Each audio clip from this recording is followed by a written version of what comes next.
Welcome to The Purple Door, a podcast for young women by young women, with your host, Shanique Lowndes. Each week, we deliver the best hard-hitting analysis of topical issues that affect young women and how they deal with them. I'm Chanel Martin. I'm Shanique Lowndes. I'm Roxanne McCoy Chambers. I'm Danielle Taylor. I'm Cheryl Ann Thomas Scott, and today we have a very exciting topic that we're going to be discussing. Nice. What's it? It's being unequally yoked, dating outside of the church. We're talking about today being unequally yoked, dating outside the church. Being married is a product of a relationship, which normally starts with dating. You get to know this person, and then over that time, you make a decision that this is the person you want to spend the rest of your life with. And so you get married. But we find that many times we don't make the right choices. And the Bible is clear about advising us not to become unequally yoked with unbelievers, which would tell us not to deliberately make an attempt to marry someone who doesn't share our faith. How do we get into these spaces though? Like, why do people end up dating others who are not of our faith? Well, to start off, I don't think that most young people set out to date believers or unbelievers. You just happen to meet a guy, and he just happens to be someone that you're interested in, and it goes from there. So I don't think that young people intentionally set out to date unbelievers or believers. For some persons, that is. Though I agree with you to a point, though, Chanel, I think one of the beliefs that a lot of us as sisters typically have is that we see the persons that are in church and we either grow up with them, so it's almost like your brother, so it's not really that kind of person. And then we go to other churches and there are other guys that we may meet as well, and them no cute. So we not really look on them like that. And so to be honest, right, I'm talking true, right? And because of that, what happens is that we then say, well, the guy at my office, him smell good, look good, make money because him work here. And so we have that kind of interest, and that's a person not recognizing, as you said rightly, we're not being deliberate. So we don't really intentionally mean to go outside, but we end up going outside because that's who is actually there, when in actuality it goes to a point that I think we definitely need to mention that dating should be intentional. And I don't know if anybody has anything to share with that, but I think dating has to be intentional. It can't just be, I like this person, or I'm focusing on, just my profession right now, which is not a problem, but it should be a deliberate act. It should not just be something you do just because. That is true. The challenge with that, though, is that many of our young ladies feel that they ought not to be intentional about it. Because if you express your desire to be married, or you even dare say that you're looking for a husband, that's not met in a very appreciable way at all times. Sometimes as ladies, we're meant to feel that you should just be a sitting duck and hope that a nice guy will be interested in you and want to date you. So the matter of pursuing a relationship objectively with the idea in your mind that you want to get married may not be something that many of our young ladies feel is acceptable for them to do. And that is why we get into spaces where you end up with a guy who is not of the faith. But Shanique, what's the big deal about dating somebody who is a non-Christian? I mean, I grew up in church and I've heard numerous different points, I've heard a lady say that if you're married to a non-Christian, then the devil become your father-in-law. I have heard another mature woman who, she was married for like 40 odd years, and she said, listen, young people, there's no big thing to it. If you love somebody and you get together, it can work and you can be happy. And look here, I'm married to a non-believer and I'm very happy. Huh? And I've heard another lady, she's like, Roxanne, I am happily married. I must tell you the truth. My marriage is one of the best ones around, but if I really had to do it over again, I would not marry to a non-believer. So, I mean, so many different issues here. What's really, the big deal behind this whole thing? Well, you hear all of these testimonies from these women who are saying things worked out, but those are the few. It's not the ideal, the exception of the rule. The ideal that God wants us to do is to find someone that we're compatible with, not only on a spiritual level, but on a mental level. We have to have the same mindset or similar, or can come together to work together. It's a personal thing. Dating is a personal thing, and that's where the spirituality alongside the mentality comes along. That's true.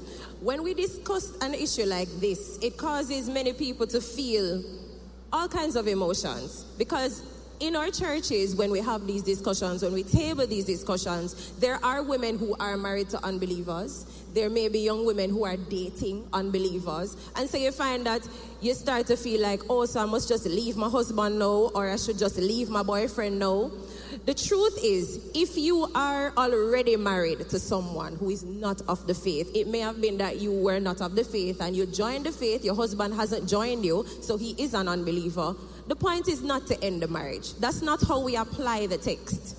That's not the point. The point is, though, that we are warned very squarely by God not to go there. So when we think about dating, and I want our young people to understand that while dating is personal, if it is personal, then God should be a part of it. And everything in your personal life, God is interested. Don't think that God doesn't want you to date someone that you love or marry someone that you love. Sometimes we're afraid that God's going to pick somebody for us that we won't like. Don't harbor that fear. God knows best. And if it even means that by choosing not to date outside the church so you don't become unequally yoked, you don't get married, trust God to take care of you. No, you have to commit. Where in the Bible do you see a text saying that we should not date? No, listen. I can date 5 guys and none of them end up being my husband. So where in the Bible you see that they say don't have a boyfriend or a girlfriend who is not an Adventist? Where you see that? That's what I'm asking. So firstly, the Bible doesn't squarely say that, because we're all Adventists, we're well aware. The Bible was written in a different cultural setting. However, the aim of dating is what? Marriage, no? And the Bible is very clear. So are you saying I shouldn't date if I don't plan to get married? Yes, exactly. That is what dating is for. That's literally it. Anything other than that is just socializing. Right. If you just want to socialize and just have a friend and whatever the case is, that's all well and good. So if there's a young man in the church who establishes that he's not going to get married, I should shun him? You don't shun him, but you don't date him because he's not going where you're going. And Amos 3 says, how can two walk together unless they agree? So if you and someone haven't agreed that the purpose of your meeting together and getting to know each other and investing time and energy and emotions is to see if you can get to marriage, then you're getting yourself in trouble. I wanted to make a point earlier. Earlier you said we should be deliberate in dating. I just thought of how you go on a date with someone and you sit them down and you ask them everything about their family, if they want kids, what they want in the future and whatever. And from that first date, females generally can size up again and be like, this is where it ends with him. If you can decide that I'm not going to date this person because they don't want kids and I want kids, and that's a part of my core value, then why would I want to date someone that's not an Adventist, which is a part of my core value? Like, I don't see how that relationship would be successful. I'd be in a relationship with somebody on Friday nights when I'm ready to have worship or whatever, and he wants to go out. He's going to say, my girlfriend, she just all up. She just wants to stay home and sleep Friday night time. She don't want to go away. Like, that's not encouragement to me. So that relationship is not a relationship that's going to build you. It's a relationship that's either going to pull you in one direction, and most likely it's not going to be that you're pulling him in. It's more like he's going to pull you out. So let me ask you something. You ever know what it's like to be in love? I mean, I'm married. Exactly. What you talking about? When you like really love somebody and you get so tied up and tangled up in And them. you can't hold them hand because of electricity. It is certainly not Bible before boys. Come on now. So what I'm hearing is that I need to be logical about this. This is something that I need to pray about and really think and consider about before my emotions, lead me into this. And, it's something because I remember when my husband, well, that was one of the lines he used, that when he was heartbroken, this time around, he really put it before the Lord and he realized that God had better taste than him. And I agree, right? Right. So with that now, I'm listening to you guys and I'm really getting that, this is something that I need to be intentional about before my emotions get carried away. Yes, just to backpedal a bit, I don't think a lot of persons understand the word unequally yoked, what it is like to visualize it. So going back into Bible days, the ox was used to actually plow the land. And you needed 2 ox to actually do the task. Now, if the 2 ox them going against each other, not working. You can see that the plowing would take a whole lot of time, and maybe at the end of the day, the 2 ox would get frustrated. What God is saying is that the 2 of you have to do the same thing. You have to be so connected, and it's a bit more.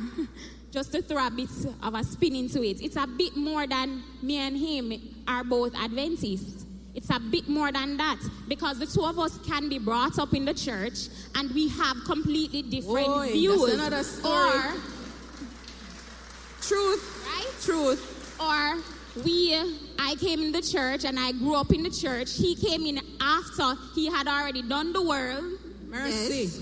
And he has been there, done that with several females. Night and day. Exactly. His perspective is completely different. And we have to be practical as Seventh-day Adventist women that this is the experience. And so it's not just, is a brother, is a brethren, and him come church, and I see and him participate. It's a bit more than that. Even if him sing like Angel and preach like Paul. Even then, Roxanne, because guess what? Going back to the scenario that you used, the analogy with the oxen, it's a really poignant metaphor because 2 oxen can be unequally yoked. Because guess what? You have one that's very unruly, or you have one that likes to move very quickly.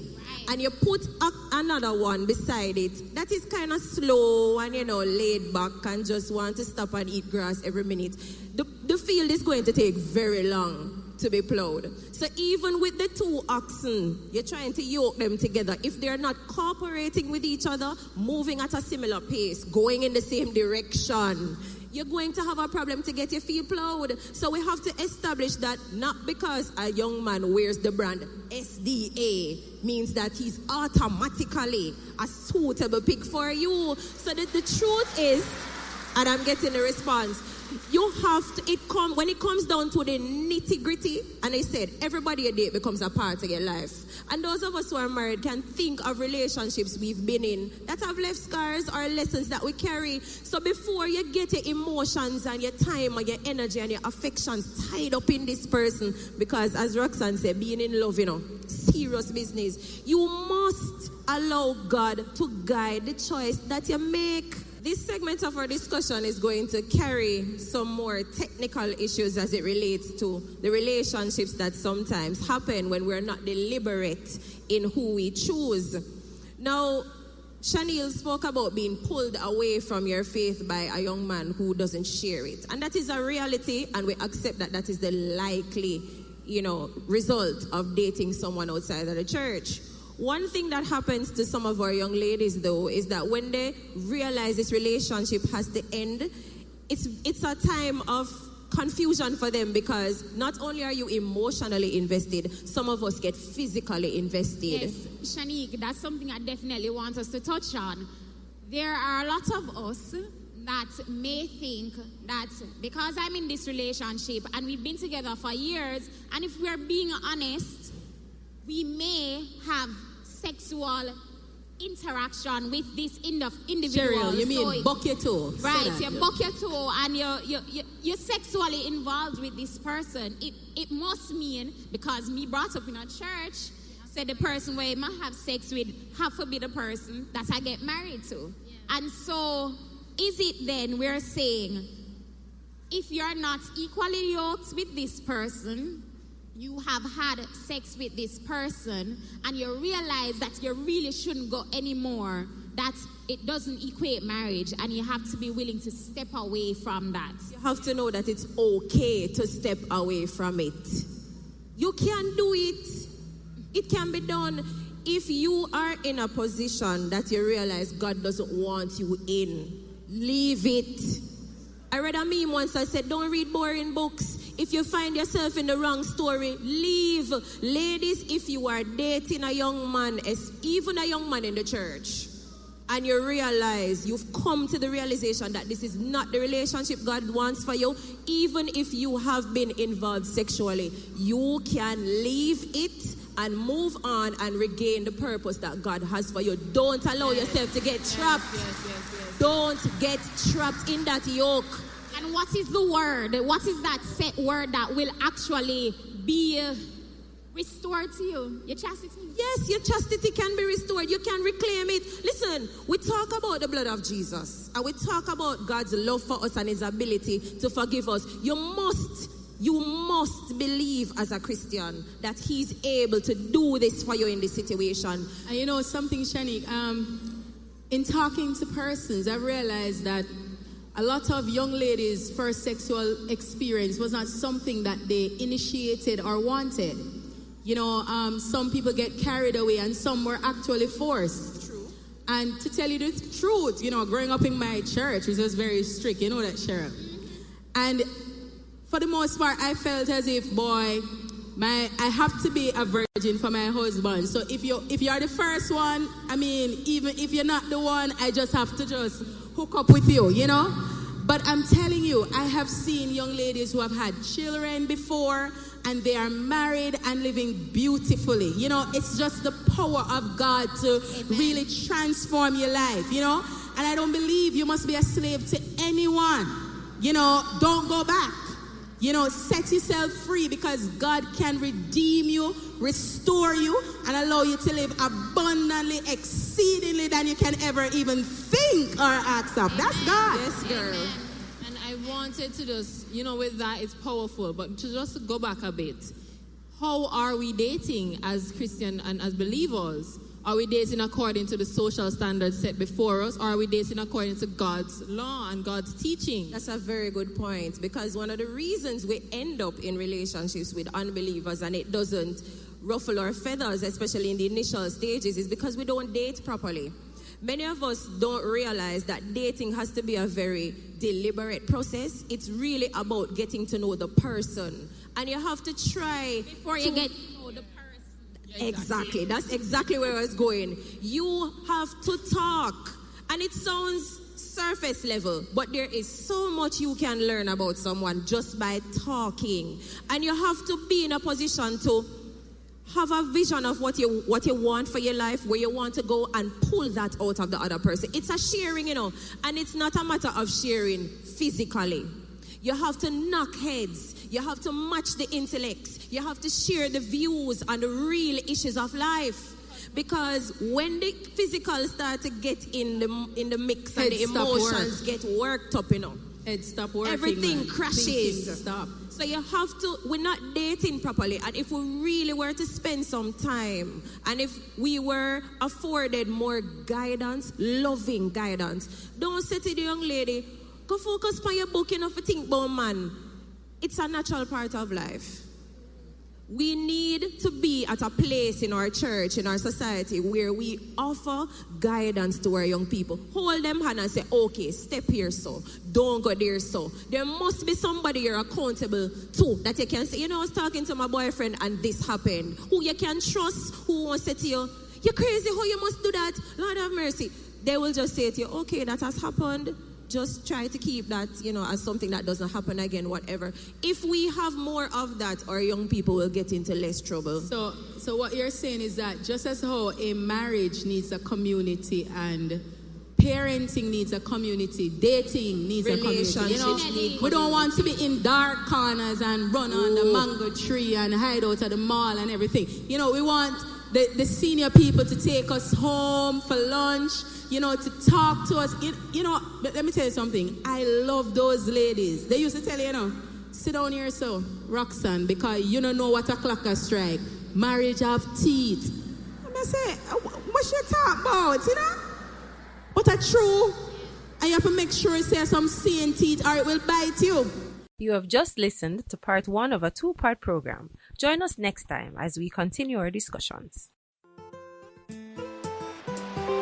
Thanks for listening to The Purple Door. This podcast is made possible by the Women's Ministry Department of the Central Jamaica Conference for listeners like you. Visit them at centralja.org. Like The Purple Door on Facebook and Instagram and leave your comments and questions. And remember to subscribe so you never miss a show. Join us next week for another great discussion. Until then, be blessed.